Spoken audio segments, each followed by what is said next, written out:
인생이라는 긴 여정 속에서 우리는 때로 이해할 수 없는 거친 폭풍우를 마주하곤 합니다. 사랑하는 이를 갑자기 잃거나 예기치 않은 질병으로 쓰러지기도 하고 지옥과도 같은 고통의 순간들을 지나게 됩니다. 그럴 때 우리는 묻습니다. 하나님, 왜 저에게 이런 일이 일어나는 것입니까? 당신은 어디에 계십니까? 오늘 우리는 바로 이 깊은 질문에 대한 답, 하나님의 섭리라는 놀라운 진리에 대해 이야기 나누고자 합니다. 이야기가 시작되기 전 잠시 여러분의 도움이 필요합니다.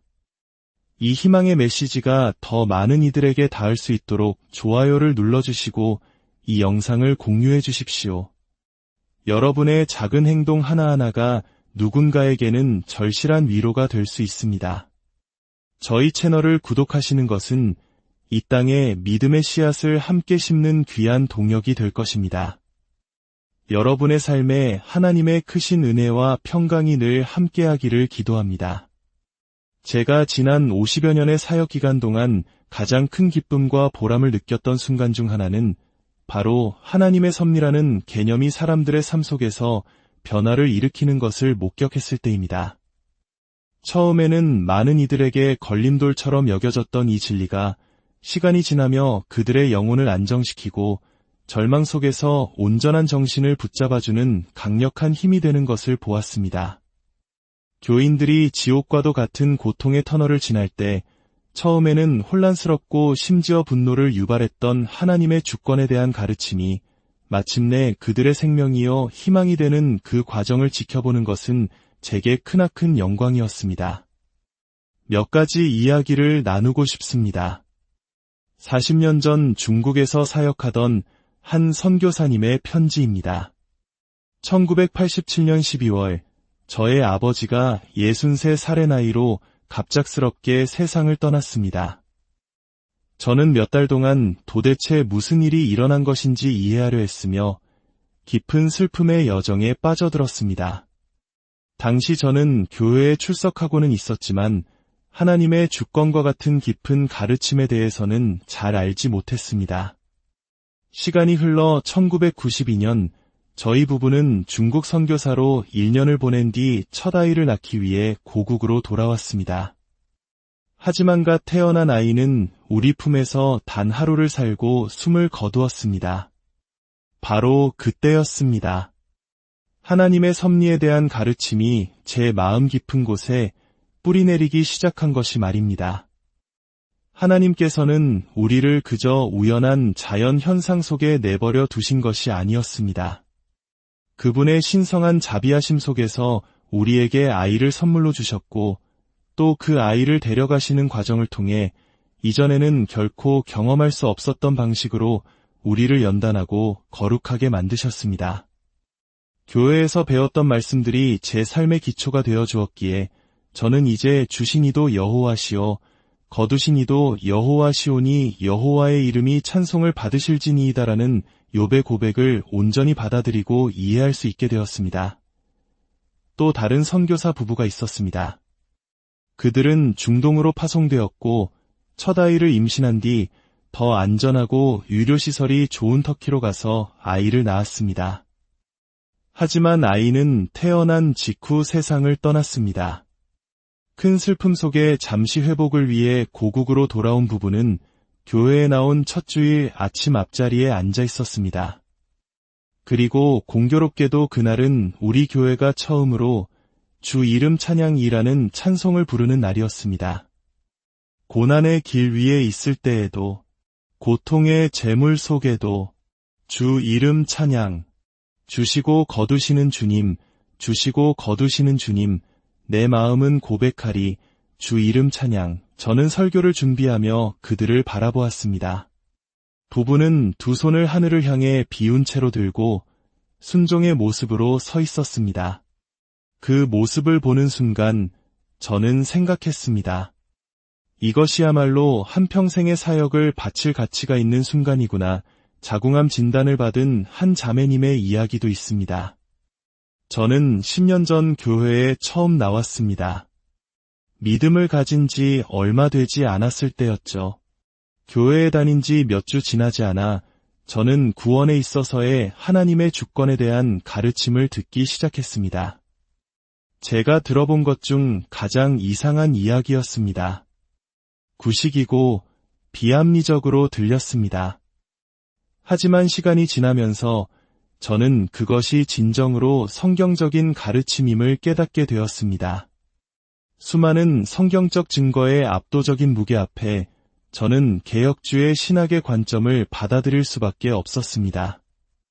지난 10년간 하나님의 본성과 그분의 길을 이해하려는 갈망이 사실은 올해 갑작스러운 암 진단을 대비하여 저를 강하게 만드시려는 하나님의 은혜로운 준비였음을 저는 그때는 미처 알지 못했습니다. 물론 제 생명을 위협하는 병에 걸렸다는 소식과 더 이상 아이를 가질 수 없다는 현실은 끔찍하게 고통스러웠습니다. 하지만 진리를 통해 오는 강력한 도움은 저를 놀라게 했습니다. 신학은 정말로 실제적인 힘이 있었습니다.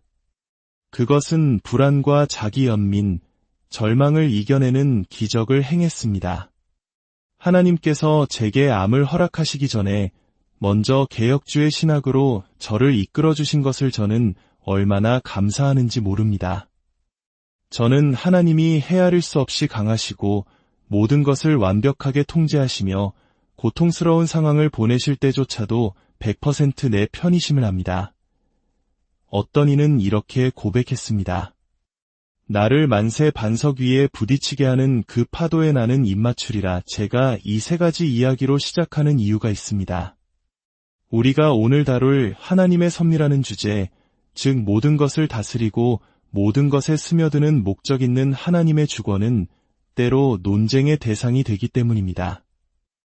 하지만 저는 이 주제를 단지 논쟁거리로만 생각하고 싶지 않습니다.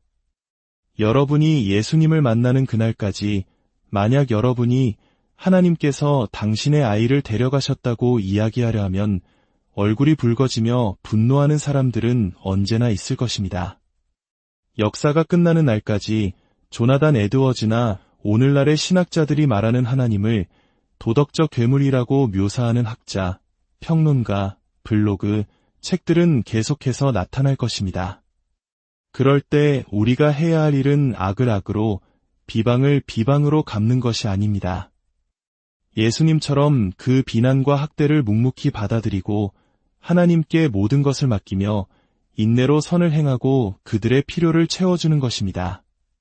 그러면 언젠가 침을 뱉으며 분노하던 그 원수들 중 일부가 180도 변하여 여러분을 사랑하게 되는 날이 올 것입니다. 10년이 걸릴지도 모릅니다. 하지만 포기하지 마십시오. 이 교리는 총칼을 들고 온라인에서 싸워야 할 그런 종류의 것이 아닙니다. 하나님의 섭리 교리가 가진 위대한 목적은 우리 성도들의 인생이라는 배에 균형추를 달아주는 것입니다. 고난의 파도가 몰아칠 때 그들의 배가 뒤집히지 않도록 든든히 지켜주는 것, 그것이 바로 섭리 교리의 역할입니다. 자, 이제 우리는 3단계에 걸쳐 하나님의 섭리를 더 깊이 탐구해 보겠습니다. 첫째, 섭리의 정의를 명확히 하고, 둘째, 섭리를 통해 반드시 성취될 하나님의 영광스러운 약속들을 살펴본 뒤, 셋째, 그 약속과 성취 사이에 놓인 거대한 장애물들을 하나님의 섭리가 어떻게 제거하고 심지어 그 장애물들을 선한 목적을 위해 사용하시는지 알아보겠습니다. 먼저 섭리의 의미에 대해 이야기해 봅시다. 섭리라는 단어는 사실 성경에 직접적으로 등장하지는 않습니다. 그래서 우리는 이 단어를 정의할 때 성경에 실제로 존재하는 진리들을 모아 그 의미를 구성해야 합니다. 저는 섭리를 목적이 있는 주권이라고 표현합니다. 주권이라는 단어 자체는 하나님께서 기뻐하시는 모든 것을 행하실 힘과 권리를 가지고 계심을 의미하지만 그 안에 계획이나 목적이라는 의미가 반드시 포함되지는 않습니다. 그러나 섭리는 다릅니다. 섭리는 주권에 목적의식이 더해진 개념입니다. 섭리라는 단어 안에는 미리 보고 대비한다는 의미가 담겨 있습니다.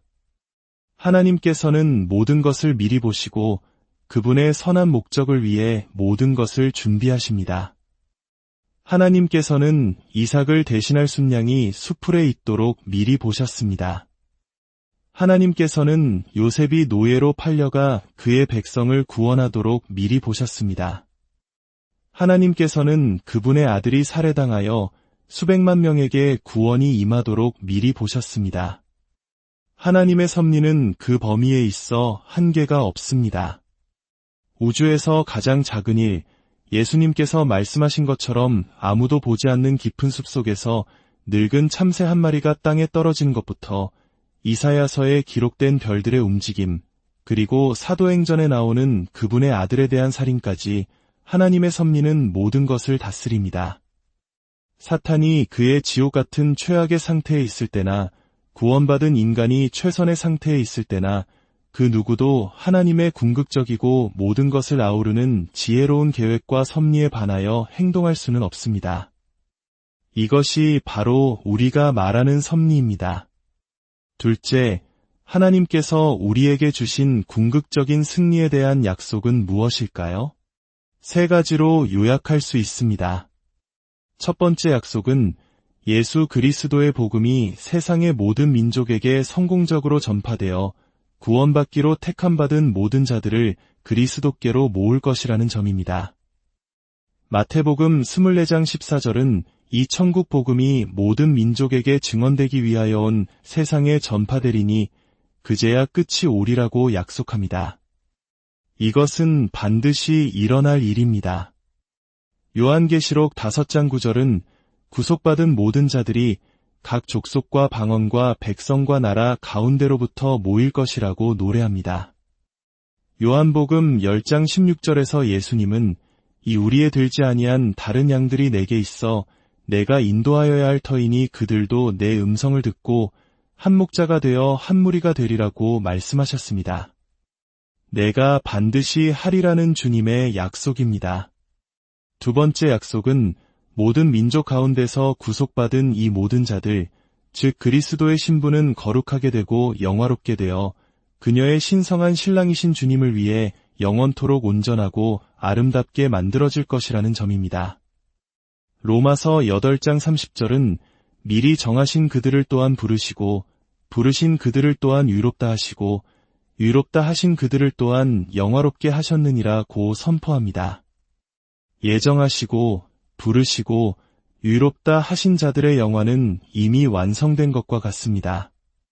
에베소서 5장은 그리스도께서 교회를 사랑하사 자신을 주심은 교회를 티나 주름 잡힌 것이 없는 거룩하고 흠이 없는 영광스러운 모습으로 세우기 위함이라고 말합니다. 그리스도의 죽음은 실패한 결혼을 위한 것이 아니었습니다. 그분의 신부는 흠없고 아름다울 것입니다. 세 번째 약속은 이 신부의 아름다움은 본질적으로 그리스도의 탁월하심에 대한 죄 없는 메아리가 될 것이라는 점입니다. 즉, 성도들이 그리스도 안에서 발견하는 온전히 만족스러운 기쁨 속에서 그리스도의 귀중하심이 그분께로 다시 울려 퍼지는 것입니다.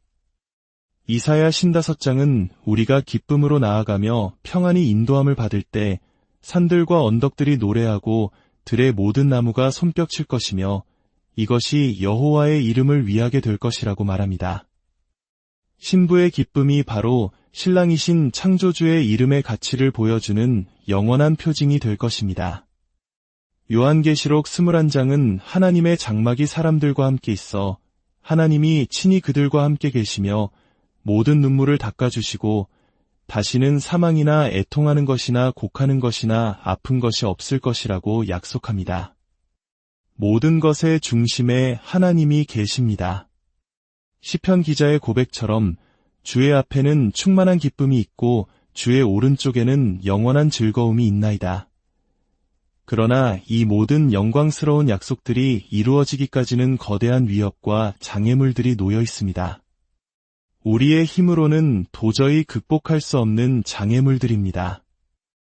이 약속들이 이루어질 수 있는 유일한 희망은 바로 하나님의 전능하신 섭리입니다. 이제 마지막 세 번째 단계입니다. 하나님의 섭리는 위협들을 어떻게 극복하고 승리를 보장할까요? 더 정확히 질문하겠습니다. 하나님의 섭리는 어떻게 이 장애물들을 단지 극복하는 것을 넘어 오히려 그분의 목적을 섬기도록 만드는 것일까요?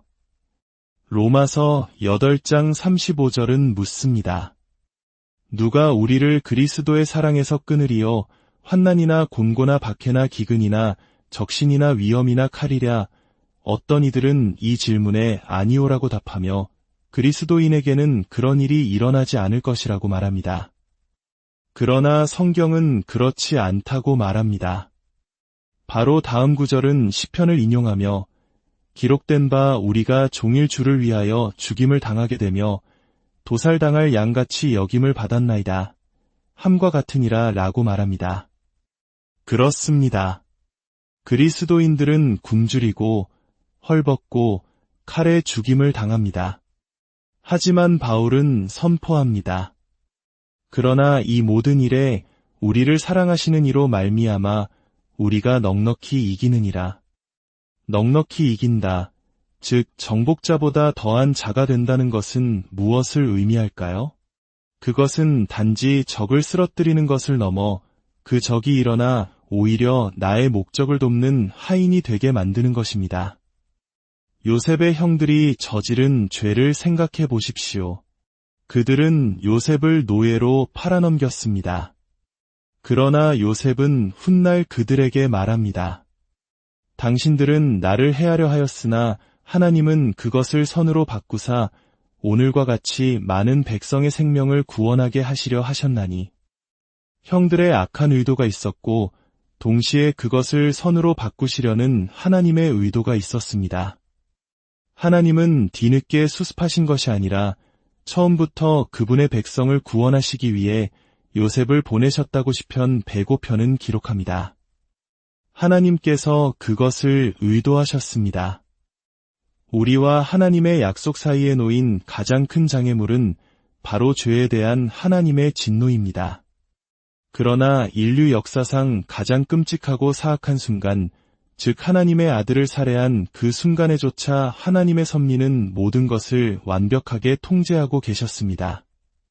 사도행전 4장은 헤롯과 본디오 빌라도가 이방인과 이스라엘 백성과 합세하여 하나님께서 그 손과 뜻을 따라 미리 정하신 그것을 행했다고 기록합니다. 그들은 하나님의 구원 계획을 파괴하고 있다고 생각했지만 오히려 그것을 성취하고 있었습니다. 그들은 악을 의도했지만 하나님은 그것을 선으로 의도하셨습니다. 세상의 왕들과 통치자들이 복음의 확산을 막으려 할 때 하늘에 계신 이가 웃으십니다.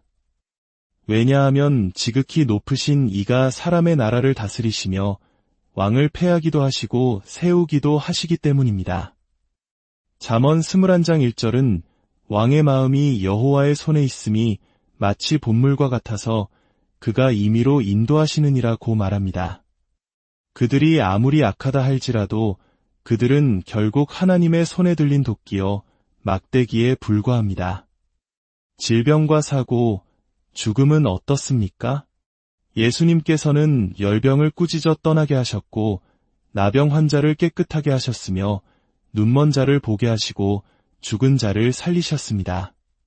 그분은 어제나 오늘이나 영원토록 동일하십니다. 사탄이 질병으로 우리를 칠 때도 그는 하나님의 통제 아래 묶여있는 존재일 뿐입니다.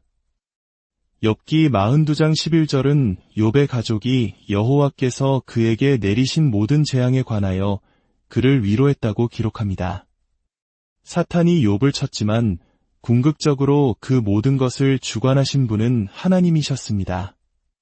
바울은 자신의 육체의 가시를 사탄의 사자라고 불렀지만 그것은 그를 교만하지 않게 하려는 하나님의 도구였습니다. 사탄은 우리를 넘어뜨리려 하지만 하나님께서는 그 사탄마저도 우리를 겸손하게 만드는 도구로 사용하십니다. 이것이 하나님의 놀라운 섭리입니다. 야고보서 4장 15절은 말합니다. 너희가 도리어 말하기를 주의 뜻이면 우리가 살기도 하고 이것이나 저것을 하리라 할 것이거늘 그렇습니다. 주님의 뜻이라면 우리는 살고 주님의 뜻이라면 우리는 죽습니다. 주님의 뜻이라면 우리는 이것도 하고 저것도 합니다. 우리의 삶의 모든 순간, 가장 사소한 것까지도 그분의 섭리 아래 있습니다. 그러므로 한 선교사가 고백했던 것처럼 내 사명이 끝나기까지 나는 죽지 않는다. 는 담대한 믿음을 가질 수 있습니다. 마지막으로 사탄은 복음을 믿지 못하도록 사람들의 마음을 어둡게 하고 믿는 자들을 순종의 길에서 떠나게 하려 합니다. 그러나 사람의 마음이 어두워지는 것이나 성도들이 믿음 안에서 인내하는 것조차도 하나님께서 주관하십니다. 우리의 거듭남과 믿음의 인내는 오직 하나님의 주권적인 역사입니다. 유다서는 이렇게 찬양합니다. 능히 너희를 보호하사 거침이 없게 하시고 너희로 그 영광 앞에 흠이 없이 기쁨으로 서게 하시리. 곧 우리 구주 홀로 하나이신 하나님께 우리 주 예수 그리스도로 말미암아 영광과 위엄과 권력과 권세가 영원전부터 이제와 영원토록 있을지어다. 아멘. 결론적으로 하나님의 약속들은 반드시 승리할 것입니다. 왜냐하면 하나님의 섭리, 즉 모든 것을 다스리고 모든 것에 스며드는 목적 있는 그분의 주권이 참되기 때문입니다. 복음은 모든 민족에게 전파될 것이고 택함받은 자들은 모두 모이게 될 것입니다. 그리스도의 신부는 거룩하고 영화롭게 되어 그 아름다움은 신랑이신 그리스도를 향한 영원한 찬양이 될 것입니다. 이 모든 것은 반드시 일어날 것입니다. 이사야 46장 10절에서 주님께서 말씀하십니다. 나의 뜻이 설 것이니 내가 나의 모든 기뻐하는 것을 이루리라. 사랑하는 성도 여러분, 이 세상의 고난과 슬픔과 비참함 속에서 목적 있는 주권을 가지신 하나님, 곧 섭리의 하나님을 우리가 알지 못했다면 우리는 어디에 서 있겠습니까? 이 진리가 여러분의 영혼의 다이 되기를 바랍니다. 때로 이 교리가 어렵고 받아들이기 힘들게 느껴질 수 있습니다. 그러나 인내하며 말씀을 붙들 때 이 진리는 여러분의 인생이라는 배가 거친 풍랑 속에서도 결코 뒤집히지 않도록 지켜주는 든든한 균형추가 되어줄 것입니다. 그 어떤 고난도 심지어 죽음조차도 우리를 그리스도의 사랑에서 끊을 수 없으며 오히려 그 모든 것이 합력하여 선을 이루게 하시는 하나님의 놀라운 계획 안에 있음을 믿으십시오. 여러분의 모든 삶의 여정 위에 우리를 넉넉히 이기게 하시는 하나님의 평강과 위로가 넘치기를 우리 주 예수 그리스도의 이름으로 축원합니다.